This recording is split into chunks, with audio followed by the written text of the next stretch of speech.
नमस्कार, कशा आहात तुम्ही सर्वजण? तुम्हा सर्वांना आजचा दिवस आनंदाचा आणि आरोग्यदायी जावो. सर्वांना वसुबारसच्या खूप खूप शुभेच्छा. आणि सर्वप्रथम श्री स्वामी समर्थ. चला तर मग व्हिडिओला सुरुवात करूया. सर्वप्रथम इथे मी दीप प्रज्वलित केलेला आहे आणि आता हळदी कुंकू वाहून घेत आहे. तर मैत्रिणींनो, वसुबारस दिवशीपासून दिवाळी सुरू होते आणि धनतेरसच्या दिवशीच्या आदल्या दिवशी वसुबारस असते. आश्विन कृष्ण द्वादशीस वसुबारस हा सण साजरा केला जातो. गोवस्त द्वादशीस म्हणजेच गायी गुरांबद्दल कृतज्ञता व्यक्त करण्याचा दिवस. वसू म्हणजे द्रव्य अर्थात धन, त्यासाठी असलेली बारस म्हणजे द्वादशी, म्हणून या दिवसाला गोवस्त द्वादशी असे म्हणतात.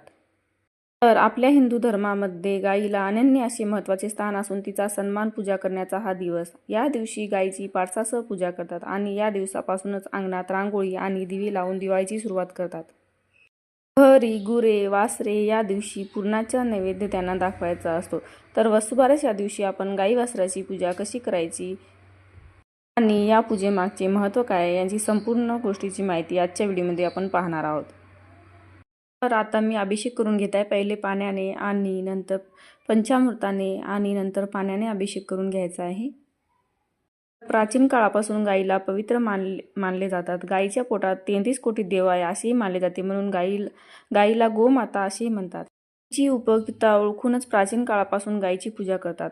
श्रीकृष्णाने गायीची सेवा केली तर श्रीकृष्णाने स्वतःला गोपाळ म्हणून घेतले. आपण अनेक वेळा दान करत असतो, तर गोदान हे सर्वश्रेष्ठ दान मानले आहे.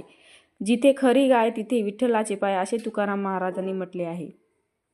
तर मी इथे बाप्पाचा अभिषेक पहिलेच करून घेतलं होतं. तर बाप्पाला मी पहिले जोडपानावर अक्षदा टाकून आणि हळदी कुंकू त्याच्यावर स्थापना केली आहे.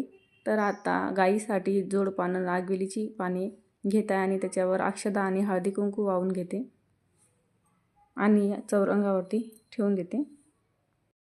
तर यावर्षी सोमवार 28 ऑक्टोबर रोजी म्हणजेच आश्विन कृष्ण द्वादशीला वसुबारस आणि रमा एकादशी आहे. त्यामुळे यंदाच्या वसुबारसला अनन्य असा महत्त्व आहे. समुद्र मंथनातून 5 कामधेनू उत्पन्न झाल्या होत्या. त्यातून नंदा नावाच्या धेनूला उद्देशून हा सण साजरा केला जातो. तुमच्याकडे गाई वासरूची मूर्ती असेल तर तुम्ही ही पूजा करू शकता, नसेल तर सुपारी ठेवून सुद्धा तुम्ही ही पूजा करू शकता. आता या पानावर गाईची मूर्ती मी ठेवून घेत आहे आणि हळदी कुंकू तिला लावून घेते. तर घरात लक्ष्मीचे आगमन व्हावे म्हणून या दिवशी धेनूची पूजा करण्याची पद्धत आहे. हळदी कुंकू लावून तुपाचा दिवा आपण लावत असतो.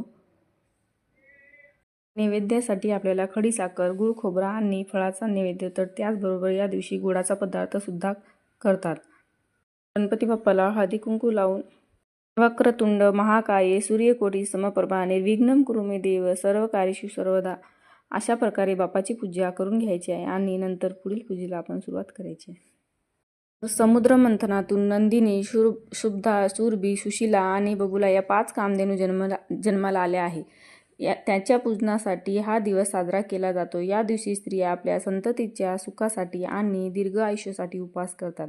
असेही मानले जातात की जे जोडपं गायीची पूजा करतात त्यांना लवकरच अपत्य प्राप्त होतं. तर हा सण भारतातील अनेक ठिकाणी साजरा केला जातो. तर जे लोक ही पूजा करतात त्यांना समृद्धीची प्राप्त होते. घरातील सर्वांना गायीच्या पायावरती पाणी घालायचे आहे. तर आता मी गाईला गजरा अर्पण करून घेत आहे आणि सर्व देवांना फुलं अर्पण करून घेतले आहे.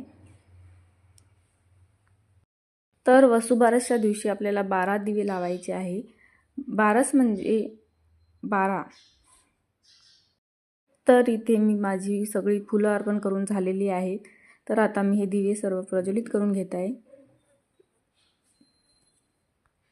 दिवे प्रज्वलित करून घेतल्यावर आपल्याला ओवाळून घ्यायचं आहे. ओवाळताना तर जर तुम्हाला एखादी आरती येत असेल तर तुम्ही ते म्हणू शकता, नाहीतर कोणताही मंत्र वगैरे तुम्ही म्हणू शकता तुम्हाला जे येते ते. तर अशा प्रकारे मी गाईच्या मूर्तीची पूजा पहिले करून घेतली आहे आणि नंतर संध्याकाळी जी मी पूजा करणार आहे ती आता आपल्या घरच्या गाईची मी पूजा करून घेत आहे. तर त्यासाठी आमची लक्ष्मी म्हणजे लक्ष्मीपूजनाच्या दिवशीच ही झालेली आहे, म्हणून आम्ही हिचं नाव लक्ष्मीच ठेवलेलं आहे आणि यांच्यासाठी मी पुरणाचा नैवेद्य केलेला आहे. तर आता मी गाईच्या पायावर पाणी टाकून घेते पहिले आणि त्या दादाला मी म्हणत होते की तू थोडं बाहेरून जाय आणि ते म्हणजे ते समोर तिथे थोडी जागा कमी असल्यामुळे तर अशा प्रकारे मी गाईची पाय धुवून घेत आहे. तर घरची गाईची पूजा करणे याला पण भाग्यच लागते.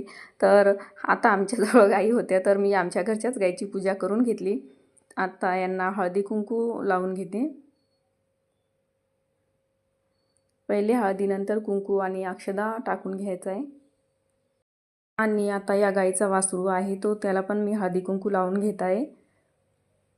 तो थोडा तळतळ करत होता पण पूजा अशी छान झाली. तर आता मी त्यांच्यासाठी जी घरच्याच फुलांची हार बनवून घेतली आहे, ती हार मी आता आमच्या लक्ष्मीच्या गळ्यात टाकणार आहे. तर तिच्यासाठी पण ती पण आतुरतेने वाट पाहत आहे की मला हार टाकत आहे म्हणून. पहा ती कशी पाहत आहे. तर आता ते हार मी लक्ष्मीला बांधून घेत आहे. ती बाकी ती छान खाली तोंड करून बांधू पण देऊ लागली.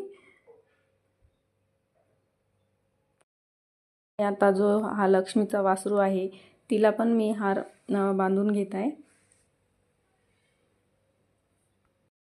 तर आज वसुबारसच्या दिवशी मला आमच्या गाईची आणि वासराची पूजा करायला मिळाली, तर खूप छान असं वाटत होतं.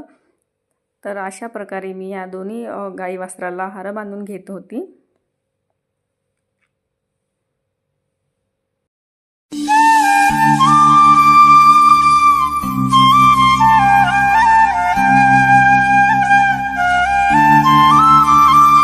तर या गाईंना फुलं हळदी कुंकू लावून मी पूजा करून घेत आहे. आणि आता मी यांना नैवेद्य सुद्धा दाखवून घेत आहे. तर हे पहा आमच्या लक्ष्मीला मी नैवेद्य दाखवून घेत आहे. आणि आता याच्या वासराला सुद्धा नैवेद्य दाखवत आहे. तर हा काय खायच्या मूडमध्ये नाही आहे, तो खात नसेल, लहान आहे ना.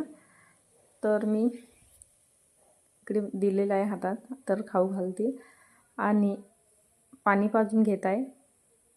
तर अशा प्रकारे माझी पूजा छान अशी झालेली आहे. आणि मी पंचमारुती याच्यामध्ये तुपाचे दिवे लावलेले आहे, त्या दिव्याने मी आता ओवाळून घेत आहे. जर आपल्याला आरती येत असेल तर म्हणावी, नसेल तर असंही ओवाळलं तरी काही नाही. फक्त ओम नमो भगवते वासुदेवाय हा मंत्राचा जप केला तरी चालते. आणि जे 12 दिवे आपण लावलेले आहेत ते पण आज वसुबारसच्या दिवशी जे 12 दिवे आपण लावत असतो त्याच्याने सुद्धा मी आरती एकदा ओवाळून घेत आहे.